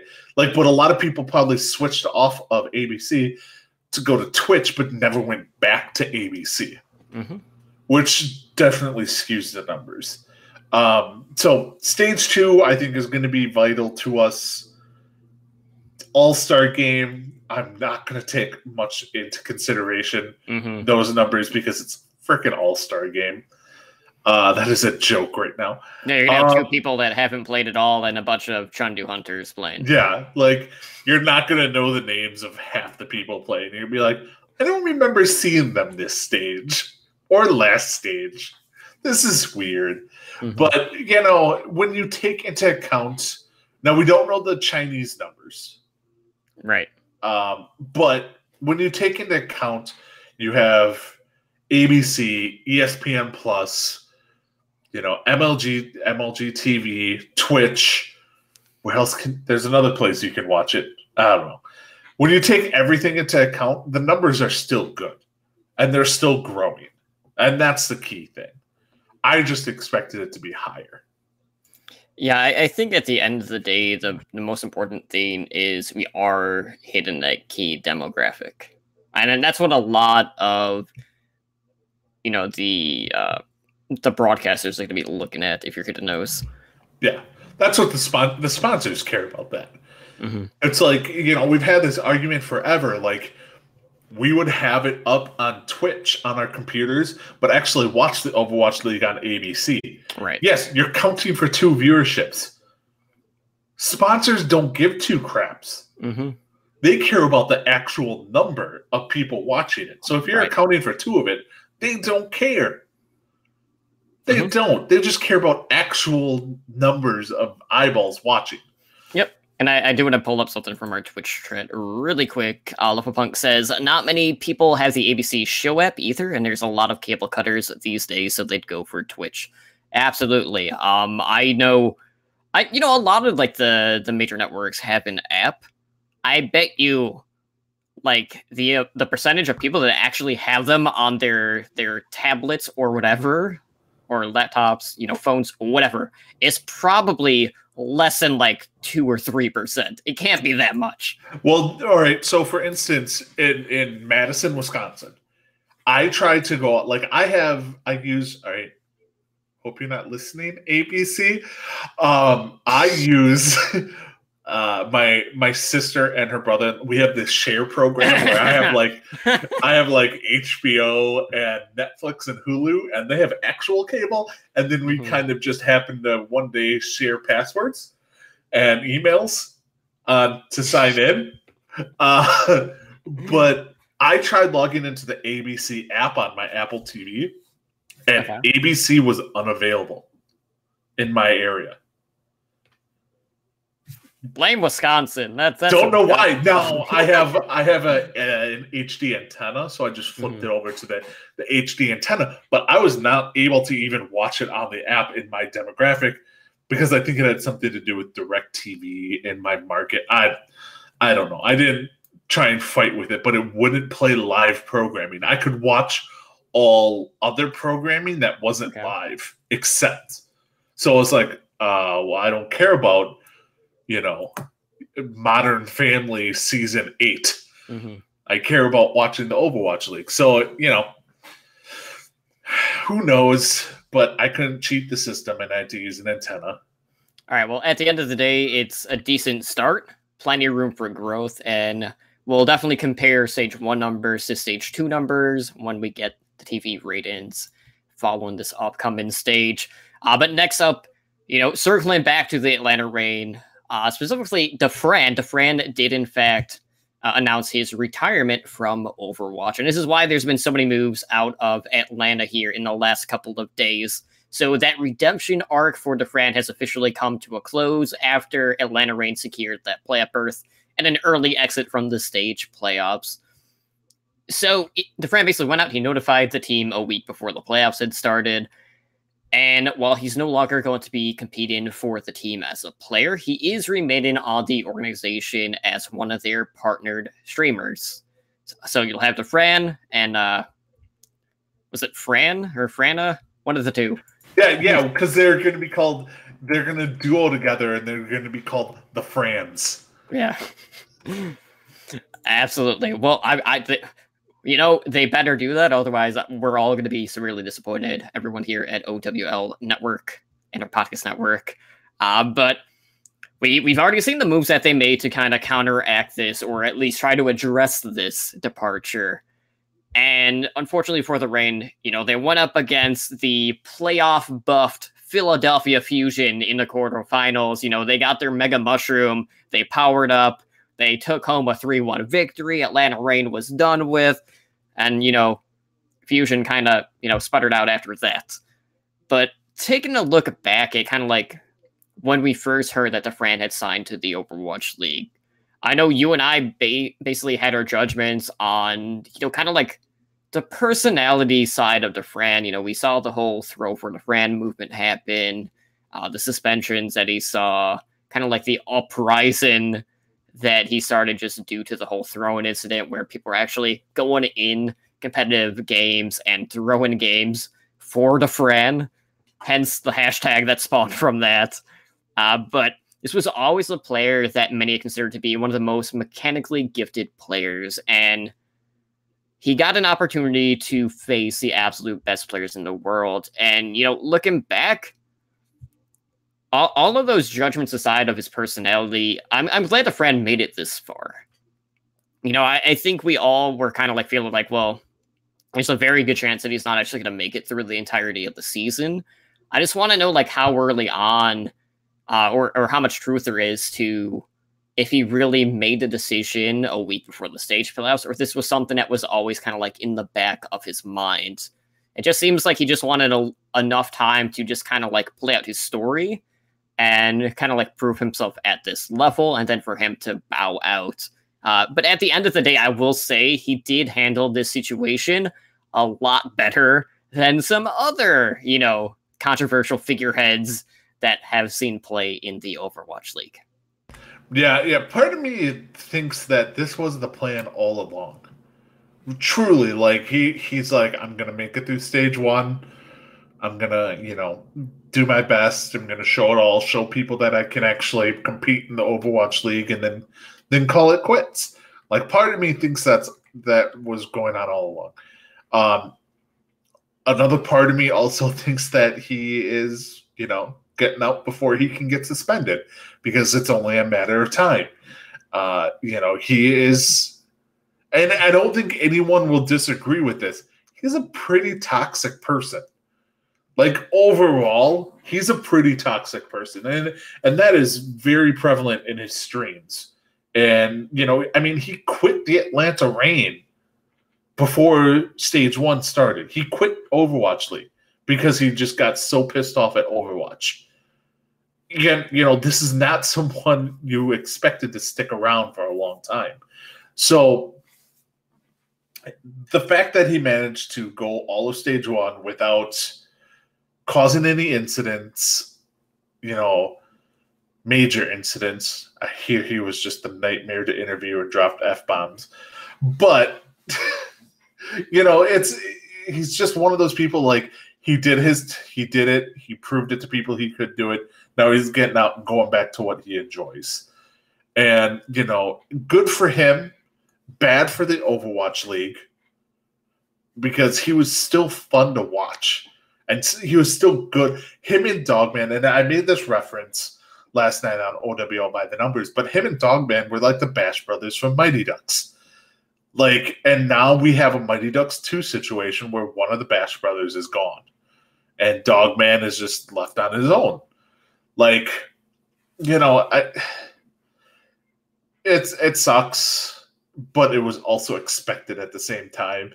And Atlanta will not be the same team without him because he was probably the heart and soul of that team. I don't know who else is going to take – I don't know if you caught this ever, but he was the only one on stage that would have no armrests on his chairs. And then he had a special tape on the back of it, his chair, saying DeFran's chair. Like, it was caught a couple of times on the Overwatch League broadcast, but he had no armrests on any of his chairs. And he had his special chair. I'm like, who's going to take his special chair now? Does he get to take it home with him? Does his replacement have to use it? Like, mandatory. You can't use armrests. So, I don't know. It sucks for the Overwatch League. Good for him, though. Yeah, definitely. We'll see who's going to take over the Zarya role on this team. Maybe it is going to be Baby Bay.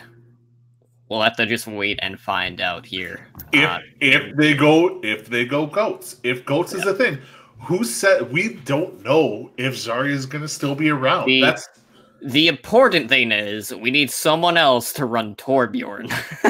Wait, all right. So who? I forgot who, but there was a matchup where he was on Torbjorn and somebody else was on Torbjorn on the other team. Was it against the Hunters? I'm drawing, to be honest. It might have been against the Hunters, and everyone's like, can't we just have like a Torb Hammer match? Mm-hmm. See, like, because I think they're both eliminated or something like that. And it was just like, well, this is just for shits and giggles. Right. Might as well do a Torb Hammer match. Mm-hmm. That should be part of the All-Star. Torb Hammer Let's make it happen. Yes. Nano boosted, though. Nano boosted Torb Hammer match. But outside of that, I do quickly want to note that Atlanta did make another sign-in in regards to a two-way contract. And, we don't know if this is going to be more impactful at, the main level or for Atlanta Academy. But they did pick up Funny Astra, who is coming out of retirement to compete as a two-way player for Atlanta Reign / Atlanta Academy. So looking back, Funny Astra had played for the British Hurricane, but he had parted ways with the team along with several other players after Contenders Trials Season 3 of this past year. So at one point, I know Funny Astra was rumored to be joining Boston Uprising, but there was a lot of rumors going around about a potential suspension that he might have been facing for account boosting, and we never really got any follow-up to that. So take that for what it is. But if there's any truth to that, maybe he might have a Luma suspension. We don't know. But in either case, whether it is on the Reign's main roster or their Academy roster, he's going to be the second main support. So obviously at the main roster, you have Mazah, who has definitely been one of the top Lucios in the game so far in Overwatch League this season. And then at the Academy level for Contenders, you have Ajax. But this is a player who has really dominated like the top 10 ranks on the ladder as Lucio. And at one point, I know he had like 1, 3, 4, and 6 all locked down at the same time. So if you haven't been watching Funny Astro, I highly recommend you do it.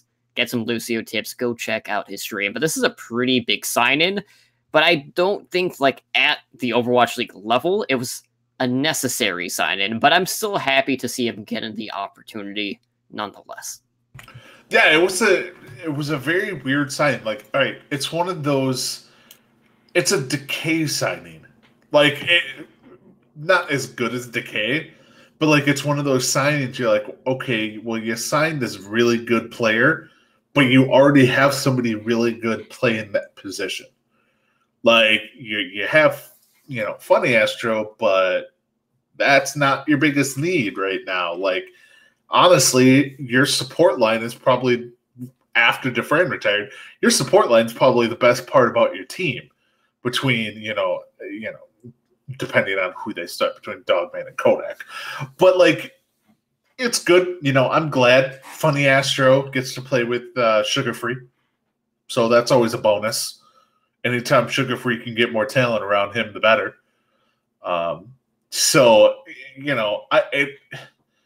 We have yet to see a two-way player,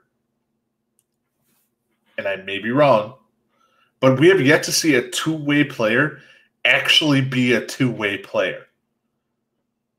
Like, so Elk was a two-way player. Well, he hasn't played on Fusion University. Panker. Has Panker really been a tank for the Gladiators? Legion? No. I'll have to go back and see if Apply had played for. He's the only one. Mayhem Academy that first week, since he didn't play Overwatch League. Yeah, because he wasn't in Overwatch League. He might have, but like we haven't seen anyone like kind of go between like what everyone thought the two-way player contract is. So if he's a two-way player, he's probably going to just stay on the roster and not play with LNL like everyone else. So. And if that's the case, then what the hell is the point of the two-way player contract? Like, do they have to pay them less money? Because if that's the case, how does Boston not have 9 two-way players? Like, well, you can only have so many two-way players. I think it was like 3 or 4 max. Okay, then why does Boston not have 3 or 4?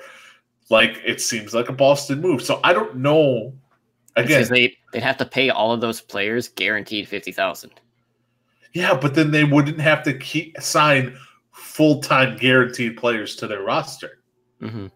They could be like, "Hey, we're gonna pay you, but not quite as much." But I don't know. Like, good signing, just bad fit, really. Yeah. So.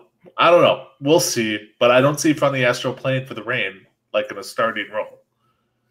Yeah, I don't either. So, I don't know, it's just a weird one. I do see him playing a lot more at the Tier 2 level, though, for sure. But moving on, let's quickly jump into our main discussion for tonight, which, of course, is the return of Overwatch League. It's Stage 2, Week 1, starts tomorrow. And just taking a look, we got 4 days of action. We got, 4 games per day. We have the adjusted schedule because they kind of changed the longevity of the matches because none of them were actually hitting that mark. So it's like an hour and 45 minutes between the start times of each match. So Ed, kind of like looking at the overall schedule this week, we kick things off with Philadelphia Fusion going up against the New York Excelsior. That's expecting to be a pretty good match. Some other really big highlights, at least for me, is, we have the LA Gladiators versus Seoul Dynasty in a match that absolutely terrifies me as a soulmate. I am always worried about the LA Gladiators because this is a team that started slow out of the gate, and they picked up so much freaking momentum that you have to be kind of nervous, and it's just... I hope that Bishu was going to be back because I want to see him incorporated back in that like translator role for the Gladiators to see how they're going to look at that point. But I will say Void definitely surprised me and played a lot more consistently than what we saw in Season 1 for the Gladiators. But that's a monumental match for both teams, and both of them have been looking pretty good. Outside of that, though, there's a couple of other ones. You have Defiant going up against Uprising on Saturday. We got movement there on both sides, so some question marks there. You have Shock versus Charge on Sunday. Charge is another one of those teams who we're kind of like in the middle of the pack there, but we've seen how good they can be at some of these off-kilter strategies. And then, of course, you have the Shock, who really just super chatted their way through, the playoffs, sweeping everyone until they went up against the Titans. And then even then, they went the distance, so that's great to see. But above all else, we do have our showdown between the Fingerbanes and the Titans on Sunday at 3:30 p.m. Pacific time, which is one, absolutely terrible timing for me, but two, this is a match that you and I have both been waiting for since we first saw the schedule at the start of the season, so I cannot wait to see how these two teams are going to stock up, especially knowing that chances are we're going to be seeing Gushue running Winston. I cannot wait. Now, okay, did we have a bet on this game? I feel we had a bet on this game. It's for we had a skin bet. Yeah, in-game skin. Okay, so I got the Fingerbangs. You get the Titans. I'm not feeling most confident about this. Not going to sugarcoat that, but this first week. Well, how about this? Since Titans are favored, I'll go 2-1. 2-1. Mm-hmm. So okay. if Spark pull off the upset, I'll buy you. Give me 2. Yeah. All right, fair enough. I'll take that. But this week 1 is surprisingly has very few dud matchups. Like, you look at even the smaller matchups of the Chengdu Hunters versus the Paris Eternal. That could be a really good matchup. You brought up the Gladiators versus Seoul, another good one. Boston versus Atlanta could be a good one because we don't know how Atlanta's going to do. All of Sundays is kind of really good or really entertaining. So, like, the Sunday lineup is Shock versus a Charge, which should be a good game because they're both super fun to watch. Atlanta versus the Spitfire. Like, they're both kind of middle-of-the-road teams now. Titans Spark, obviously. And then the Chengdu Hunters versus the Justice. Now, I'm not saying the Hunters versus the Justice is going to be a close game, but the Hunters are the most fun team to watch in all of Overwatch. So, like, it's just going to be a great day Sunday. And then after that, well, then you have WrestleMania. So, it's a good Sunday for you. But yeah, it's going to be my game of the week is probably going to be Gladiators versus Seoul. Like, because Gladiators really came on strong. And Seoul proved themselves in the playoffs. And they're going to be I think they're going to be competing. So if you look at the tiers of teams, there's 3 teams in the top tier in my mind. You have New York, you have Vancouver, and you have the San Francisco Shock are the top 3 teams. And I don't think anyone will be like, no, they're not the top. No, they're the top 3 teams. But Gladiators and Seoul, I think, are competing for the top spot in the second tier. Like, you're looking at second tier Seoul, Gladiators, the way they finished. I know they didn't make the playoffs, but the way they finished, Gladiators are in tier 2. Fusion University would probably be in there, but Philadelphia Fusion are probably up there, and that's really it for tier 2. You can maybe make a play for Spitfire, but no. Like, those would be the top 3. So Gladiators and Seoul are competing for that top, like, the number 4 position in the Overwatch stage 2. So that's going to be the best matchup. I also want to see if Sureforce still rides the pine. Wait, that reminds me. So in New York, is Pine riding the pine? Pine Squared? I think it would be Pine Squared. Sure. I'm going with it. Pine Squared. Okay. So I don't know. Are you going to be able to be in voice chat for the Titan Spark game so we can trash talk each other, or will you be in I'm WrestleMania mode? I'm gonna be too busy drinking and watching WrestleMania. It's just gonna be one of those weekends. It's on at 5:30. It's like, I'm trying to remember. I think the pre-show stuff starts at like 4. Okay, yeah, no, 4 then Central, yeah. all right, then I'll just be drinking in voice chat by myself. So, but it's gonna be a great first week, and I mean, I think the biggest question mark around all of week 1 is what's the meta gonna be? Right. Like, that's the big question mark going in. Everyone is saying it's going to be goats. Everyone fears it's going to be goats. But Right. we just don't know. Mhm. Like, it could be just a lot of trash talk or misdirection from teams and players. They're like, goats still meta. Goats is still meta. You actually think that there'd be coaches out there that are trying to throw people off the scent and hide their pocket strategies like Yeah. a day or two before the start of the stage? It's No. weird how that works out that way. I don't get it. But yeah, I'm interested to see it, and we'll see it for sure in like Boston versus Atlanta. If that was the first game, I'd be like, okay, they may just run goats because that's what they're comfortable with. But Fusion and New York are two teams that are like, if we had the chance to not run goats, we're not running goats. Mhm. So we'll know map 1, first matchup, what the meta will be. So let's just say, for instance, that we are still going to be in a heavy 3-3 meta. When it comes to Boston, now that they have RCK, do you think that Boston is going to transition to opt in to run Sombra Goats over actual 3-3? I don't think they're going to choose to run it over it. I think they're going to use it to kind of like Soul Dynasty did. Okay. It is more of a situational. If need be, if the timing's right, we're going to switch over to... They're do it to get Nene to whiff grabs. Yes. So, it's going to be interesting.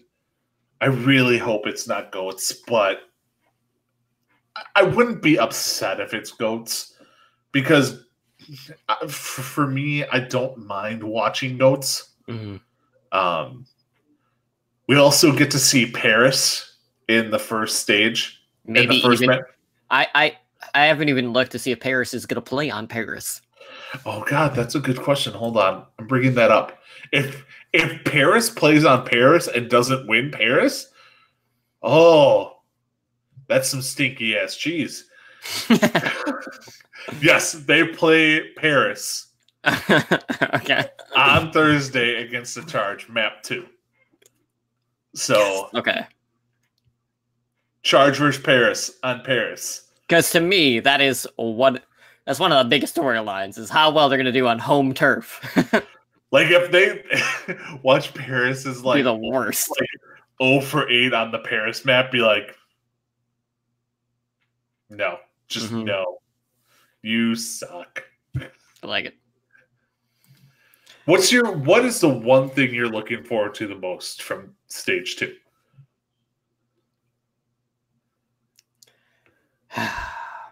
Do I go for the obvious answer and just say that the Titans can continue to roll everyone? Well, do you? Because what if it's them versus Soul? Well, they Do you faced Soul twice. Do you want them to roll Soul? Hold on. I did have the schedule written down. Okay, hold on really quick before I actually say anything. A certain player that I was talking about earlier on the podcast tonight, I'm 37. He just sent out a tweet, like 30 minutes ago when we were podcasting, and he says moving to LA with a smiley face. So who knows? Maybe one of my predictions from tonight is going to come to fruition. We'll find out momentarily. But I will say, like, I would not be taken by surprise if Titans have another 7-0 stage. That being said, like, Dynasty, with how they played the Titans, do seem like one of the teams that could potentially pull off that win, seeing as, you know, they kind of completed every map that they were on. It's just, you know, Titans just did what Titans do, and they just kind of, like, devoured literally everything in their path. But I think for Seoul, though, like, you're kind of going in and you're saying, okay, like, we're going to be underdogs in that series. So if they're able to make the playoffs again, despite facing the Titans twice, that is definitely going to speak volumes about where Dynasty are as a team and what the chances of them actually making the season playoffs will be later on in the season. Yeah, I mean, Titans, yeah, their dominance. I'm more excited to see what the Spark do. Because you said what's probably going to be coming around, Winston. Well, that's Gushue. That's right in their wheelhouse. Like, Gushue on Winston is where it's at. Like, so it's if Winston becomes like the main tank to use in stage 2, I think the Spark kind of shoot up in the rankings because they have the team. You know, Godsby was quietly pretty darn good last year. Last stage, like, increasingly, like, especially fantasy wise, he was awesome. I know that sounds crazy, but he was awesome as a DPS player. Air quotes all the time. DPS. Unless you're talking about Chengdu. Yeah, unless it's Jinmu, it's DPS. Right. But the Spark is going to be the big thing for me. I'm very excited to see how they do. And that's just the homer and me, like, you know, Spark are my team, you know. Okay, so a couple of other things, like, let's throw out our predictions on a couple of topics that are gonna kind of like proceed through stage 1. So LA Valiant, you know, Custa start in stage 2. What do you think? He starts the whole time. He starts every map. Like, he's their full-time starter. Okay, so a side question to this. Do you think Kariv is going to move back to support? Because that was another question, too, that people are trying to figure out. Because he has been practicing a lot on ladder. If they run Baptiste, Kariv is going to be a natural fit due to his hit scan specialty in the past. So there's a little bit more layers to that one in particular. Like, here's the thing. Kariv is so versatile. Like, he's like a hot bug. Like, can go into his main position, but can play into multiple other positions. Right. He's gonna still get the play time. And if they want to run triple support, I think they have Kariv on Baptiste, Custa on Mercy, and they're going to run it in a bunker comp. You're going to have a bunker comp of, you know, Orisa, Mercy, Baptiste, Bastion. And I don't care who else plays. But right there, that covers, you know, your Kariv, your Custa, Fate. You know, you got everything covered there. So I think Custa is gonna be in there. All right, 99% of the time. All right. So another one I have for you is Zachary being freed from Brigida jail. Zachary, if Goats is not the thing, Zachary is freed from, you know, Brig jail. And he is free to ride the Pine. Because if Brig Jail is not there, I think they stick with Effect and ACAM. I think Yeah, they go. that's the thing too, because like Effect, he had a rough stage. Sorry, I had to for Bob. He hit a rough stage, and then we didn't get to see him after that. Yeah, it's just Effect is a good DPS player. He just gets in his own head more than anyone I've ever seen.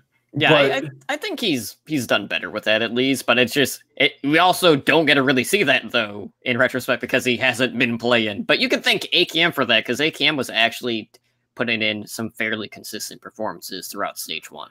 yeah, I think Zachary plays more of a backup role with specialized maps. Mm-hmm. Like, hey, we're gonna run Sabra. Hey, we're gonna run Widowmaker. Like, they're gonna have him come in and play his specialty heroes. Hey, like, he has a good Genji. He just didn't play it much for Fusion University because they had Who Are You? Like, so, and God knows we don't want AKM on Genji. Like, he might come in on specialized maps, but I think he gets relegated to the bench, which sucks because I love Zachary. Like, Zachary is amazing.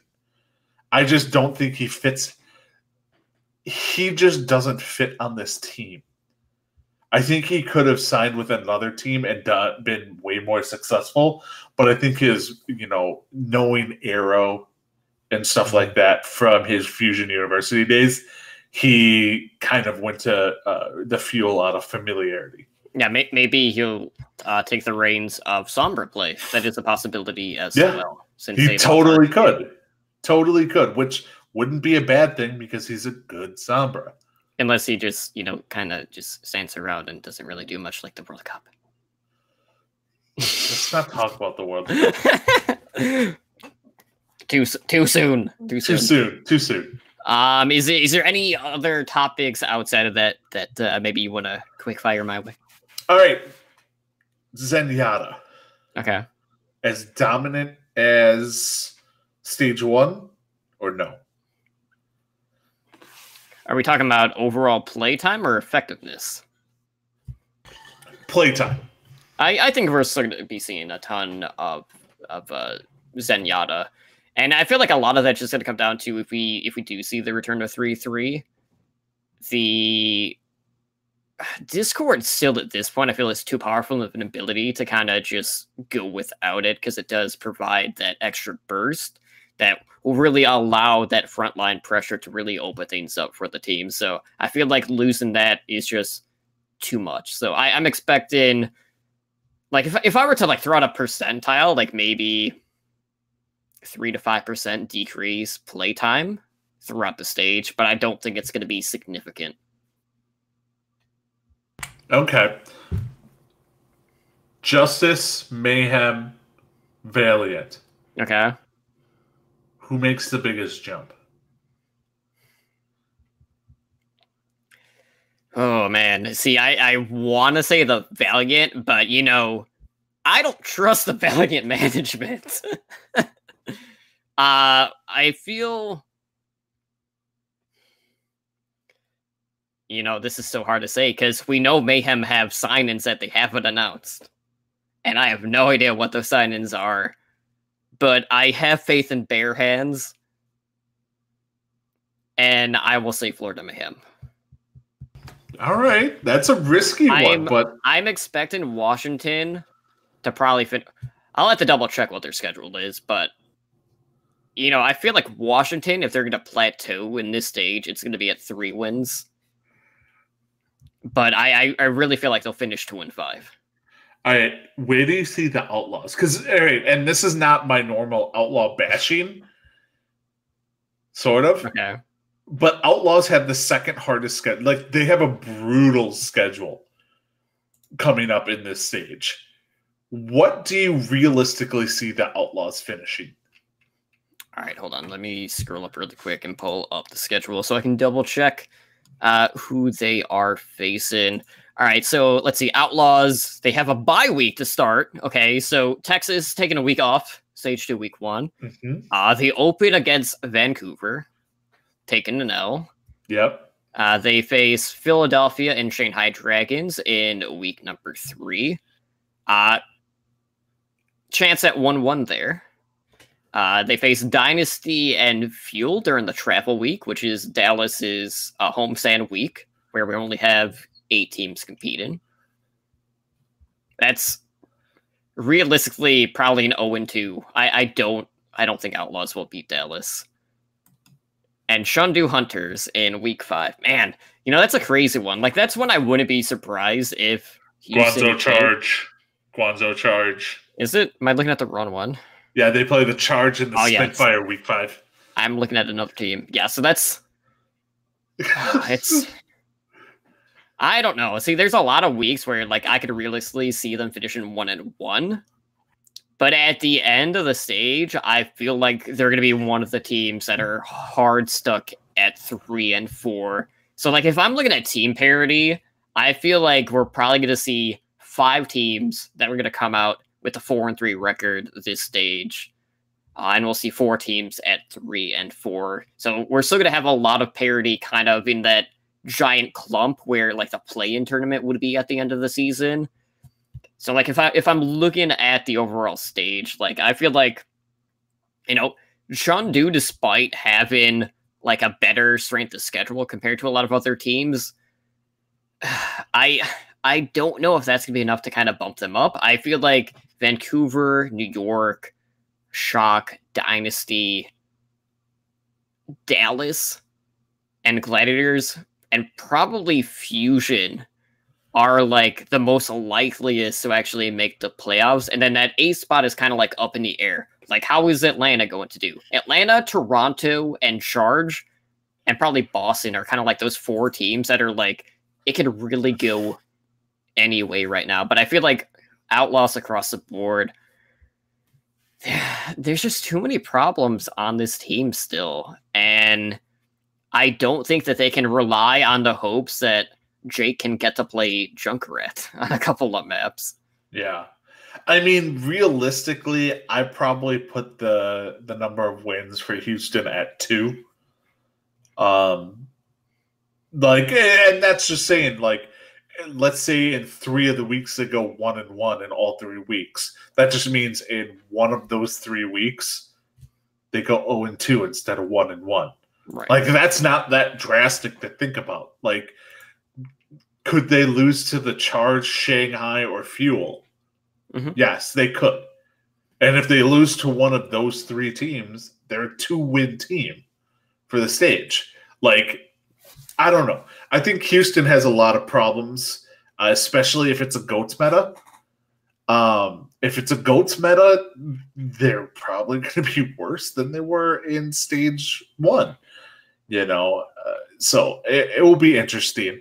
I think my last question for you is, of the 2 teams, Toronto or Atlanta, who finishes stage 2 better? Hold on, I was distracted by Twitch chat really quick. And let me answer Twitch chat really first. Who has the hardest schedule? So I was looking at this earlier, and Houston and Philadelphia have the hardest schedules. Dynasty is also really close to them as well, because they got the draw of facing the Titans twice. But Philly, looking at their schedule, they face New York Excelsior twice. They face the Shock, Toronto. So those are all teams that have a very positive map win ratio as well as record. But getting back to you, Ed, I'm sorry, can you just repeat that really quick? Yeah. It's who is going to finish with a better record, Atlanta or Toronto? I know, right? Oh man, this is kind of tough. Because it boils down to whichever. In our minds, I think we're both pretty much on the same page. Whoever finishes with the better record of those 2 will probably make the playoffs, and the other one won't. So it's a matter of which one do you think will make the playoffs, which one won't? Well, here's the thing. Like, I don't think Stellar was a noticeable a-month Brigitte player for me to surefire say, Toronto's going to come out ahead. I mean, the Fran is a big blow, but Atlanta's made better moves, I would say. So I think out of those 2 teams, looking at their schedule too, I'd put Atlanta above Toronto. So like Atlanta's kind of like one of those teams. They're probably going to be. I think Atlanta and Toronto both are going to be like 8th to 10th. Looking at the end of the stage. Okay. All right. Fair enough. I think that's all the questions I have for you. Wait, who's going to be your stage 2 MVP? My stage 2 MVP. Man, that's a loaded question because I don't even know what the freaking meta is gonna be. If I had to cherry pick someone though that I'm hoping, and you should probably already know the answer to this. I know who you're gonna say. Well, say it. There are 2 people. I'll go with one, the obvious, in Gushue. Because Winston is coming back. It's gonna happen. That's actually not who I thought you were gonna say. Oh, really? Who do you think I was gonna say? Well, he plays for the Vancouver Titans. Okay, I'm seeing if we're on the same page here. He tends to play in Brig Jail. Oh yeah, okay, yeah, we're on the same wavelength. All right, I'll let you say his name. Oh, that would be Hoxel. Yes. Who is the best Brigida player? Just saying. That's like being the smartest kid on the short bus. Yeah. Just saying. But who knows? You know what? Maybe he'll break through the bars first. Yes. He'll get that Super Mario star and really go to town. Absolutely. I think my stage 2 MVP is probably going to be Gushue. It's hard not to go with him. If it's a Winston meta, he's probably top 4 Winstons in the Overwatch League.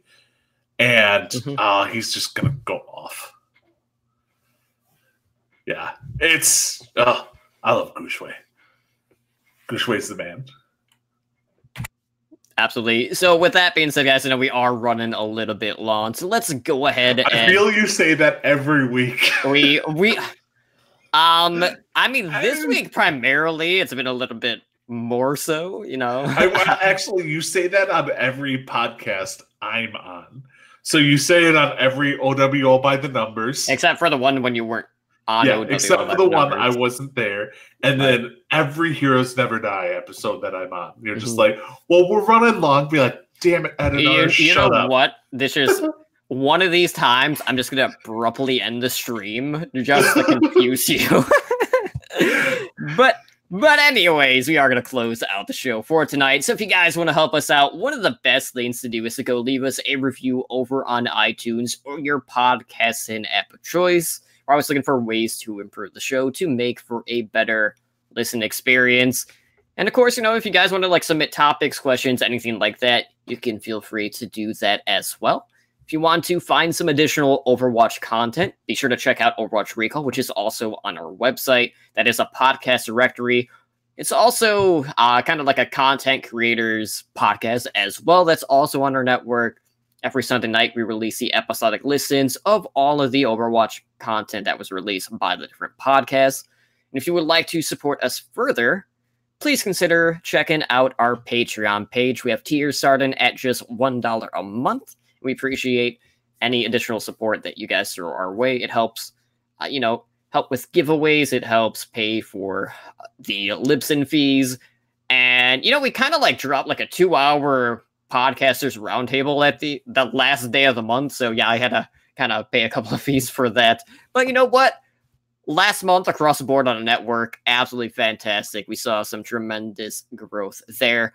But Ed, as you're, looking down, getting ready to run the gauntlet of social media, stuff, how can our listeners find our show and get a hold of us? All right, so I've got this down to science by now.